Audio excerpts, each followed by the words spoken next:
Nii, tervist. Minu nimi on Raido Valdma. Tõusen alguses püsti, et ma istuks ka siis, et ma proovin ka näidata demosid rohkem. Ja teemaks on siis võrgu KISS-tööriistad, võrguettevõtte igapäevatöös. Et proovin siis tutvustada selliseid töövoogusid, erinevaid tööriistu, millega igapäevaselt üks infraettevõte võiks kokku puutuda. Et peamiselt keskendun ükstele välitöö töövoogudele ja kasutangi siis oma demos välitöö rakendusi, mis ArcGIS-il on. Et see slaid on juba tegelikult ka läbi käinud, Aivo näitas, et ArcGIS-il on välitööks mõeldud 3 peamist rakendust, on Field Maps, Survey ja Quick Capture. Et varem oli ka tegelikult töökäskude moodul ehk siis Workforce, et see nüüd uusi versioone enam sellele ei tule ja kogu see töökäskude loogika on nüüd liikunud Field Maps rakendusse. Et see loob niisugust paindlikkust oma tööprotsesse kujundada, et ma proovin seda ka siis teile demos näidata. Ning teine niisugune fookus võib-olla oleks mul demodes on nendele AI-abilistele, kuidas need AI erinevad võimalused võiks aidata siis välitöös, et kuidas niisugust andmekorjet teha, kasutades siis ära erinevaid AI-abilisi. Ja demokava on siis mul niisugune, et 2 peamist demo, et esimese demona näitaks siis teostusjoonise importimise tööriista. Et see on ka võib-olla teile just oluline, et kõik niisugused infraettevõtted puutuvad kokku igapäevaselt, et tuleb mingi uus võrk sisse, siis ta tuleb tavaliselt teostusjoonise kujul, et kuidas siis neid andmeid saada endale KISS-baasi, et see on olnud siin aastaid valu, et tuleb palju käsitööd teha, et kuidas siis seda võib-olla lihtsamini teha, et see on meil ühe projekti näitel. Ja teine on siis need välitöörakendused. Ma istukski ja hakkaks näitama, et alustan siis sellest teostusjoonise importimise tööriistast, et see on nüüd küll veeettevõttele suunatud, et mul on siin juba paar sammu ette ära tehtud, et tööriist ise on siin meil loodud siia, tal on 2 sammu esimene, see taust on siis see, et EVL on loonud siis teostusjoonist kontrolleri, ehk kui teostusjoonist tuleb, siis geodeet peab selle teostusjoonise sinna kontrolleri veebikeskkonda üles laadima ning sealt siis tehakse vastavad kontrollid ja tuleb väljund, mis on lisaks siis CAD-ile ka GeoJSON failid. Et ma näitan, et üks teostusjoonis siis tegelikult sealt tuleb välja sellisel kujul. Ja sellisel kujul nad on masinloetaval kujul ja meil on need palju lihtsam siis KISS-baasi tuua. Ja siin ma olen esimese sammu ära teinud, et see esimene samm ongi, et kus me laeme need andmed oma vahebaasi, ehk siin me siis saame vaadata ära, et kas need andmed on meil õiged, kui meil on siin teised toru otsad, siis saame need ära ühendada. Ning teine samm on siis et me laeme need andmed ka põhibaasi, et ma panen selle käima. Et selliselt me saame oluliselt siis tööd lihtsamaks muuta, et kui varem me pidime võtma selle CAD-joonise, heal juhul oli seal niisugune Exceli kujul kaevutabelite andmestik, et siis pidi üks niisugune infraettevõte pidi päris palju vaeva nägema ja käsitööd tegema, et see andmestik oma KISS-baasi saada. Nii, see käib siin tegelikult mõnda aega, ma võin korraks näidata seda esimest vaadet ka, kuidas me sinna põhibaasi ta laeme. Et näitame ette siis GeoJSON failide kataloogi, andmebaasi ühendusfaili ning siis sisestame niisugused põhilised teostusjoonise parameetrid, ehk siis number, nimi, teostaja, mõõdistaja ja nii edasi. Nii. Vaatame, kas meil on see tööprotsess siin lõpuni jõudnud. Ma loodan, et see tegi ära. Korraks vaatan siit. Nii.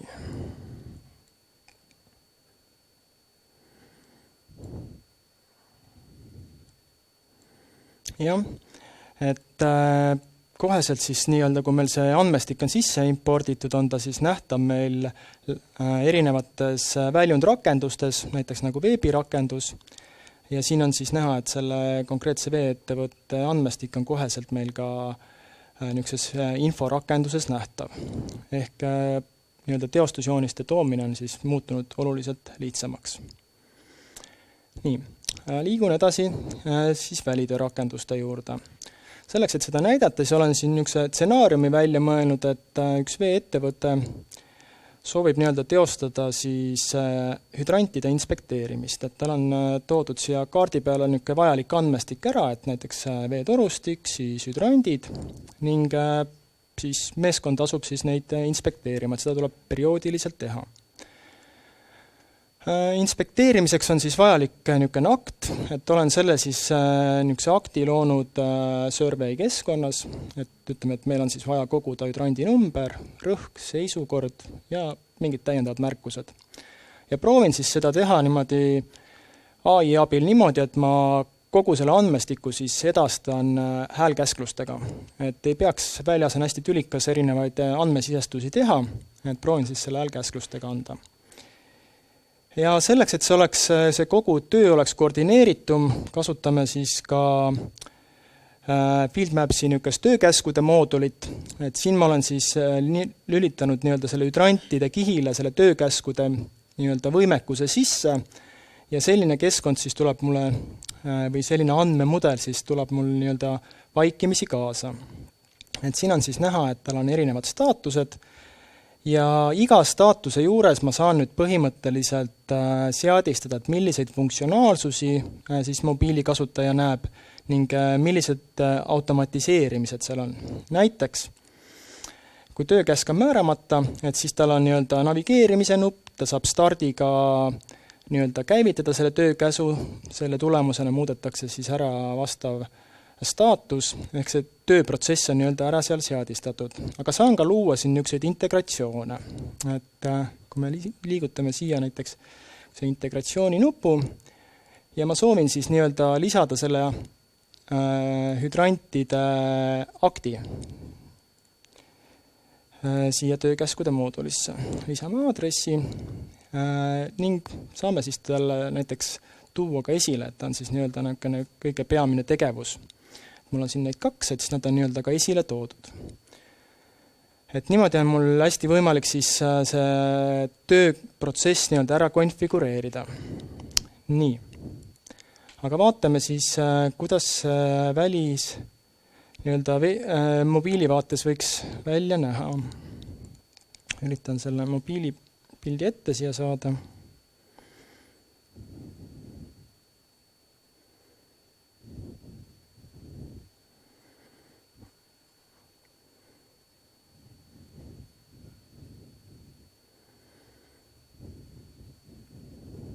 Nii.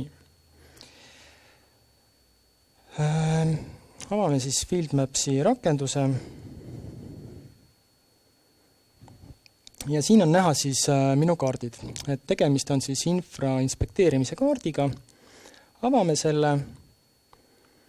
Ja esimene vaade on siis näha, et need andmed, et hüdrantide mul ei ole praegult näha, sest et mul ei ole mitte ühtegi nii-öelda tööd määratud. Ehk seda ma näen ka tegelikult, seda ma näen ka siis nii-öelda selle töökäskude moodulist, et ei ole määratud. Et lisame siis ühe töökäsu mulle, seda ma saan siin teha. Mis iganes siis veebikeskkonnas, praegu teen selles Map Viewer keskkonnas, valime välja ühe hüdrandi. Alustame siis selle hüdrandi parameetrite muutmist, ütleme, et on inspekteerimine, lisame selle töökäsu mulle, paneme mingi prioriteedi talle ja uuendame staatusega. Ta on siis määratud. Nii. Ja liigume siis siia mobiilivaatesse.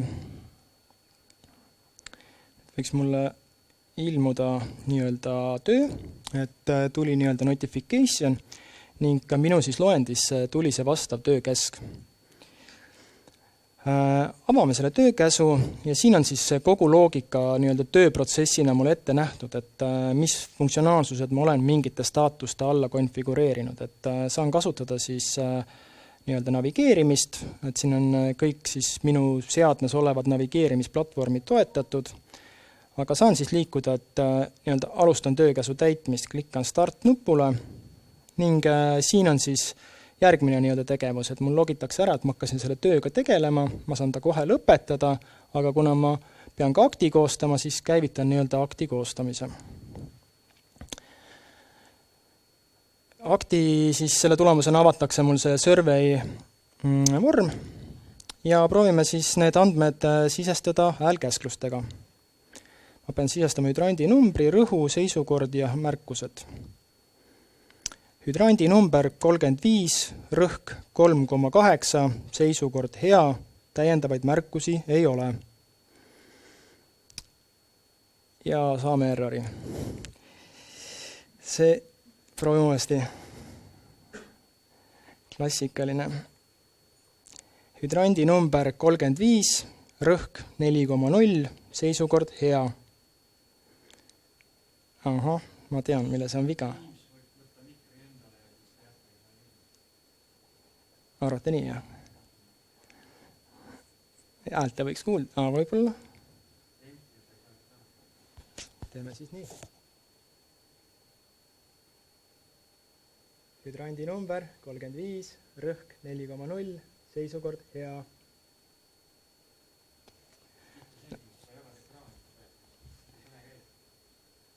Jaa.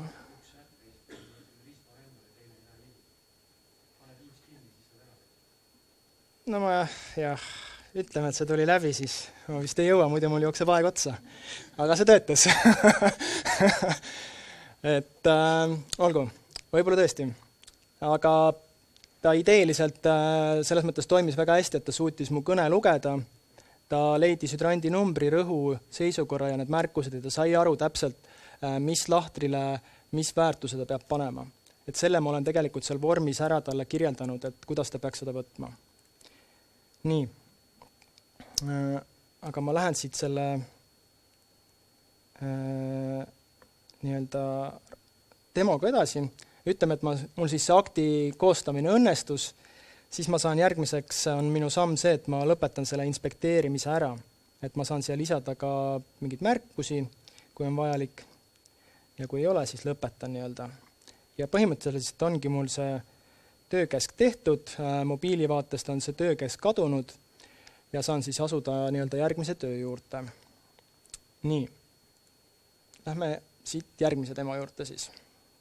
Proovin seda sama töövoogu nüüd näidata, aga sellisel kujul, mille ma olen nii-öelda selle töövoo ise ette loonud. Et ennem oli mul niisugune ArcGIS-i enda nii-öelda vaikimisi töökäskude loogika, aga nüüd järgmise näiteks ma olen siis selle ise loonud. Et teema on sarnane, ehk ma siis soovin seekord siis arvesteid kontrollida ja neid ka teevad mitu inimest ja ma soovin neid siis niisuguses keskses kontori keskkonnas ka jälgida, et kuidas see käib, et on mul kontrollimata arvestid, on töös ehk need, millega parasjagu tegeletakse või keegi on selle võtnud nii-öelda endale ja on siis kontrollitud ehk valmis. Jällegi olen loonud niisuguse akti, mis tuleb koostada.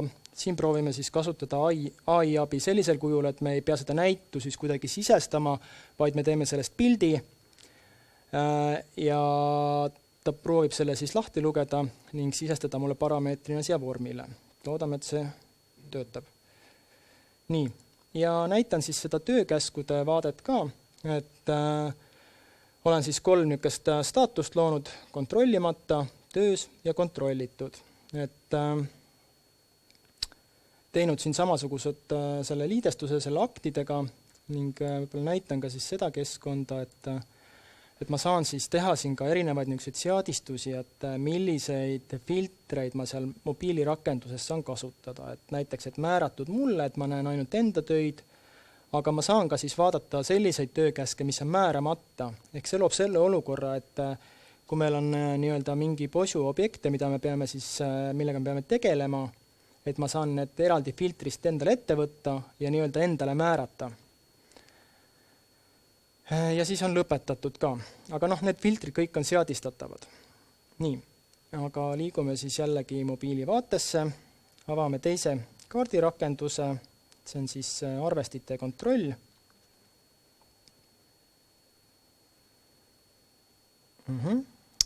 Jällegi mul ei ole ühtegi tööd. Nüüd on erinevad, kuidas see tööprotsess ette näeb, et kas ma siis kontori poole pealt määran selle töö või ma siis vaatan siit mobiilirakendusest ja valin selle töö välja. Ütleme, et ma praegusel juhul siis teen selle mobiilirakenduses, klikkan ühele objektile, valin selle välja ja mul on loodud siia nupp, et võtan vastu selle töö. Ta ei ole minu päev. Okei. Proovime siis siit veebivaatest seda muuta.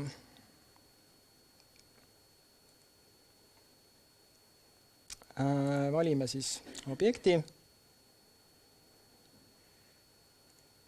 Määrame selle mulle. Ja update. Nii.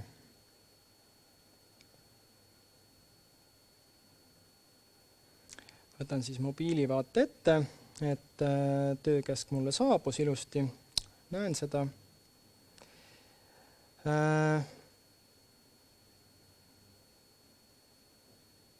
Ja, võtan selle vastu ja korraks siis võtan siia kõrvale ka selle veebivaate, et siis on näha, et kuna ma aksepteerisin selle töö, siis niisuguses veebi keskses keskkonnas muutub ka selle objekti ikoon, ehk me näeme, et see töö on võetud ja siis teised enam ei saa seda kontrollimata staatust valida.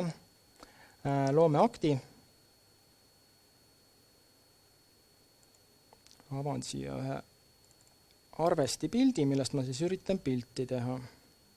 Nii. Vist kadus see.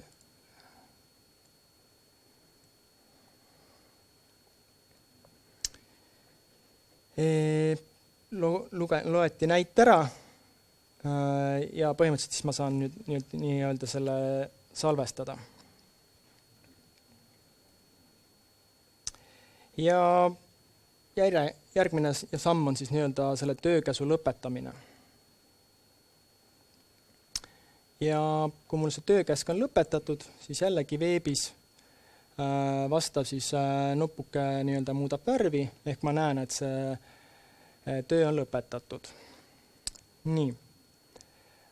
Ja viimaseks temaks oleks mul võib-olla niisugune visioon või nägemus, et kuidas võiks siis nii-öelda tulevikus saada GIS-rakendusi kasutada. Et me saame seda funktsionaalsust nii-öelda siin kasutada AI abiga, ehk küsida talt küsimusi. Ma jätan ette, et see ei ole kuigi kiire, aga ma mõtlesin, et ma ikkagi näitaks ära selle visioonina. Ehk tegemist on siis selle sama hüdrantide ja torude kihiga ning mu küsimus oleks siis, et millistel hüdrantidel on viimane inspekteerimise kuupäev sellel kuul. Ja selle tulemusena ta võiks siis filtreerida kaardil välja need hüdrandid, mille siis viimane inspekteerimise kuupäev on siis sellel kuul. Et ta siin annab ka teada, et mis ta siis teeb, et ta leidis niisuguse eraldi hüdrantide kihi ja asub siis seal filtreerima neid andmeid. Ja kui ta selle siin tehtud saab, et siis ta loob ka siia eraldi niisuguse filtreerimise kihi, mida ma saan siis sisse välja lülitada. Ja iseenesest see toimis päris hästi, et tegemist on siis ka niisuguse instant äpiga, mis siis tuleb välja. Ta praegu lükkas Zoomi astme mulle kaugele, sellepärast et mul on siin Tallinnas ka mõned hüdrandid, mida ma testiks sisestasin. Aga iseenesest ta loob niisuguse ajutise kihi siia, annab loendi ning kui ma siia sisse zoomin, siis on tõesti näha, et ta on välja filtreerinud nüüd need hüdrandid, millel on siis nii-öelda see inspekteerimise kuupäev sellel kuul. Loob ka nimekirja siia ja ütleb, et siis osadel hüdrantidel on ID puudu. Et nii on mul tegelikult võimalik erinevaid funktsionaalsusi siis nii-öelda teksti abil küsida ta käest. Me võime siia huvi mõttes panna ka teise küsimuse, näiteks niisuguse komplekssema, et mis on veetorude kogupikkus, mis on asukohaga Silla küla ning mille materjal on PE. Et täitsa leiab need andmed ka üles, annab kogupikkuse ning filtreerib need andmed siis välja. Kui ta kohe aru ei saa näiteks, et millist andmestikku ta peab kasutama, siis ta küsib selle üle. Et see peaks olema tegelikult vist seotud sellega, et kuidas ma olen metaandmeid täitnud. Et kui neid metaandmeid hoolikalt ja niisugused terviklikult täita, et siis ta saab paremini aru nendest. Aga senikaua, kuni ta mõtleb siin, siis see ongi mu viimane demo siin. Tänud ja loodame, et siis järgmised demod tulevad natuke paremini välja, et ei tule erroreid sisse, aga AI-ga kipub nii minema vahel.